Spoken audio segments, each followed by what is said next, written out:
let's jump to this next story. I love this story so much.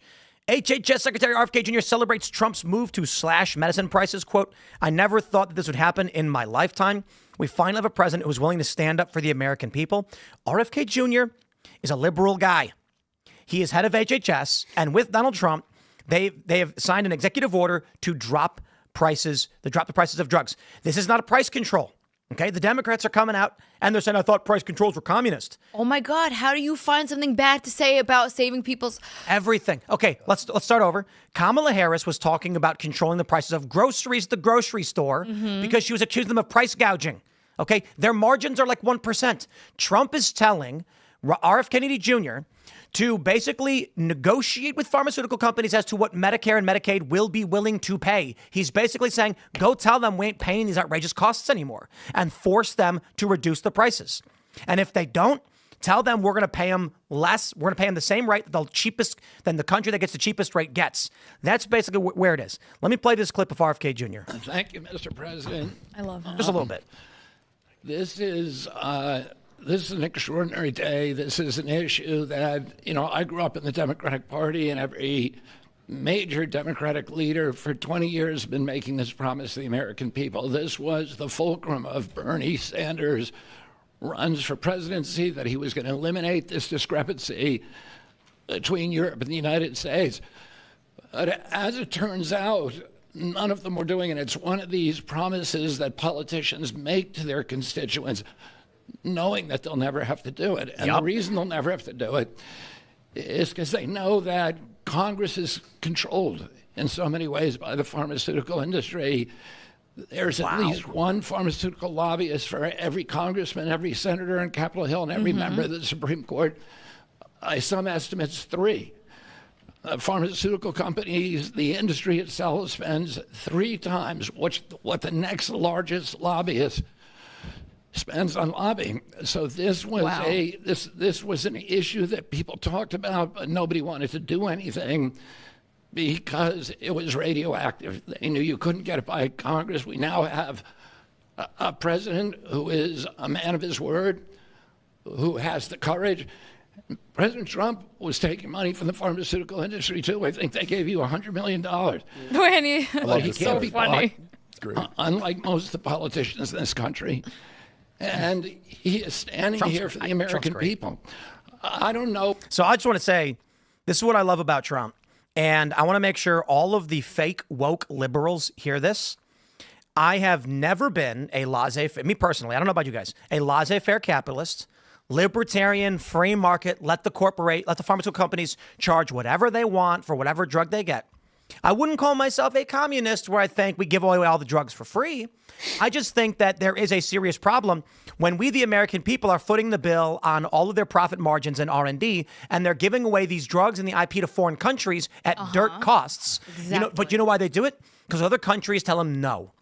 The other countries say, yeah, we'll buy your drug, but there's no way you're charging our people that much. That's nuts. Well, it's okay. They had Biden who tolerated it, so they thought it would still... It goes back to the first topic we discussed. It's just us being taken advantage of. Just like if you're liberal and you find a problem with this, think about it like this. Imagine you paid $150,000 for a car in America, but then you found out everyone in London's been buying the same car for $40,000. Wouldn't you be pissed that all your money is being thrown to the garbage for no reason and you're not being treated fairly? Think about who put you in that predicament. Biden. Now, let's make it so that you die if you don't have the car. Right, exactly. I put it in fluffy and unicorn terms. I want to say this. So it's not a price control. He's telling RFK, he's basically saying we're not going to pay this much anymore. And he's telling these private companies that negotiate with Medicare and Medicaid, we are officially going to cut you off unless you drop these prices. That is within the purview of the president to do. Now, the fascinating thing is, one, liberals are attacking it as price controls, saying I thought it was communist. Why? Just literally come out and say, thank you, Mr. President. I don't understand. Never. Because they're bad people. Over their dead body. Because they're bad people. Indeed. Yeah. There was very little Biden did that I thought was good, but I will give him credit for when he wanted to stop ATM fees that destroy largely lower class and middle class individuals. They get these overdraft fees and they end up racking up $200-300 and they put themselves in a permanent negative. And I said, that's a good thing. It's not the most impactful thing in the world, but I thought it was good. Then you add, I think it was AOC and Anna Paulina Luna, I'm not sure, recently. Yeah. Trying to get rid of like these super high credit card interest rates and stuff like this, like dealing with that or capping it. I heard it's disastrous. I also thought that was good. The libertarians are apoplectic. They're like, no. That one, this is not a price control. I have a problem with, but go ahead. The I heard credit a card lot thing? of pushback on that. Yeah, the cost of loaning of borrowing money, that's just a price. The cost, and when you have a non-collateralized loan, which is what credit cards are, they have no way to get their money back. And if you give people that have that are high risk, if you give them low interest rates, they're going to go ahead and I disagree. Take advantage. I see this as if you are a bank and you want a non-collateralized loan at a high interest rate and you get screwed over, cry me a river. Stop choosing to give money to people who can't pay you back. And then what happens is there are people who get credit cards at 7%, but there's a little tiny clause hidden at the bottom where it's like once you cross the 50% credit threshold, they jack your interest rate up to 30%. And people are told when they sign up that they're getting at 7%. So I am fine with regulating things like this. And if that puts the burden on the credit card companies, then the credit card company can choose not to give people credit cards. That's also true. They're targeting people and they're giving this stuff out. So I will agree. I will agree. It's a nuanced issue. Yeah. My point is Trump is doing something Democrats should be jumping up and down and cheering for. They should be popping champagne. Instead, they're mad. This is the war on drugs I support. A week ago today, these two guys also stopped federally funding gain of function. Yep. Like, these are two things I know. I'm into. The gain of function, big time. That was a big win. It's just fascinating how RFK Jr. it's like all of his dreams are coming true. And it's I Donald was Trump that's doing worried. it. I was very, very worried for him that all of these clandestine forces and big pharma would somehow frame him to just have not woken up one day, and because there's so many forces working against him, because unfortunately way too many people profit off of illness, especially in America. I mean, number one, obesity, heart disease. Like, it's scary how our leading stats are not in math and science but in like health issues, because everyone's rich off of it. Keep in mind, this is an executive order, so Right. Congress still has to make this permanent, and that's where the real long shot It'll is. be because- very telling who's bought. Because they're all bought when it comes to pharma stuff, but that'll be like, that's really where you'll see the fight. There's going to be all kinds of lobbyists going after Congress, trying to prevent them from making this permanent. Because honestly, like, pharma companies can be like, all right, look, don't make a big stink about this. Keep it kind of quiet and work on your representatives, the guys make the phone calls you can, and they can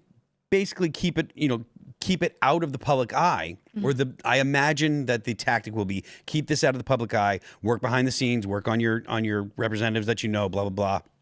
But don't make a stink about this, and we'll deal with a year or 2 or 3 or whatever of not making the same profits, but we'll get it back in the end because another president's going to come in. There's a lot of people in a lot of industries that are going to look at Donald Trump and the things that he does in executive orders, and they're going to say, well, this sucks for us now, but the next administration will make it right. So it's incumbent on the American people to get in touch with their Congress people and tell them, look, you guys haven't done a damn thing. There have been 5 bills that Donald Trump has signed so far, right? So in his term, and it's because no bills of any consequence have gotten to his desk because Congress isn't doing anything. Congress has to make these things that Donald Trump midterms. They have to do it Before campaign season. True, yeah, They have to totally. do it ASAP. They have to do it this year. But the American people need to call their representatives and be like, if you don't produce legislation, we're going to make sure you get primaried. We're going to get you out of office. I think Yeah. No, go the challenge that we have is Democrats have extra seats in Congress because of illegal immigrants. And so right now there's a 2-seat majority for the Republicans. It should actually be a 12-seat majority, meaning they should have way more room for big change. But Democrats in California, Illinois, Washington, New York, et cetera, they allow illegal immigrants in. The illegal immigrants get counted on the census, and then they get extra congressional seats. This needs to end. And I don't know how they do it at the federal level. It can be done at the state level. If people in the states start voting, there's a lot of things we can do if people pay attention to their local politics.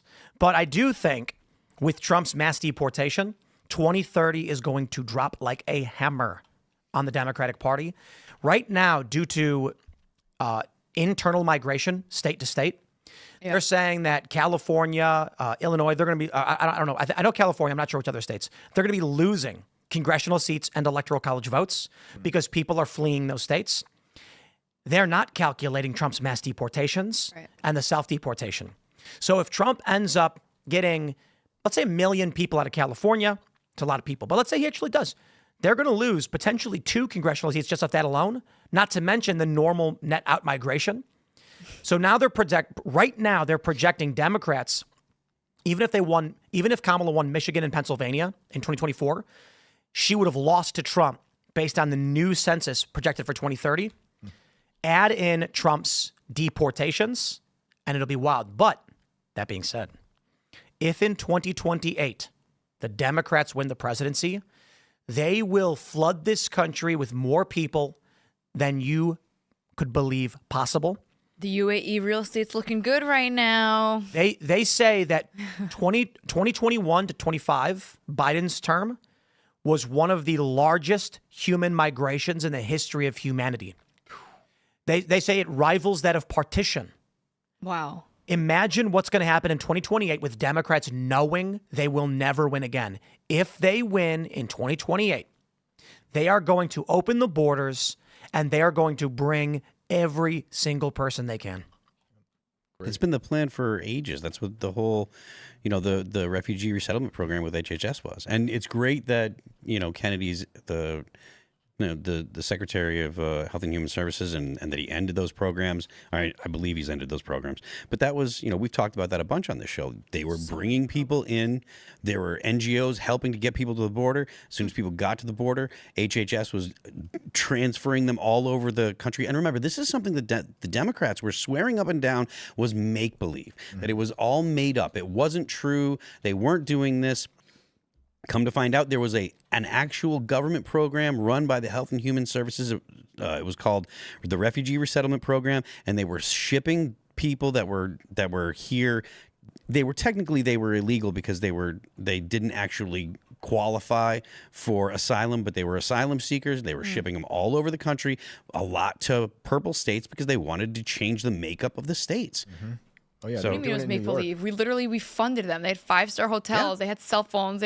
We paid their groceries. We basically welcomed them with the most open arms. We're like, hey, take a check too. Why not? We're already took over funding entire hotels in New York City. I remember. And then half of them were flashing gang signs at the news. Some of them making their presence very felt and known. One of these individuals was arrested in a shooting in Times Square. Remember that one? Is that when you were there? Remember the guy that was arrested? New Year's Day? No. There was a shooting there New Year's Day when I was there. Yeah. But no, several months ago in Times Square, there was a shooting. And then didn't he rob a Macy's a couple of weeks later and then was arrested I don't again? know. Was that the guy that flipped off the police officer? No. That was... He was arrested twice. That was a different guy. Thanks for checking out this clip from Timcast IRL. Make sure to watch the show live Monday through Friday at 8 p.m. Subscribe to this channel, and we will see you all there.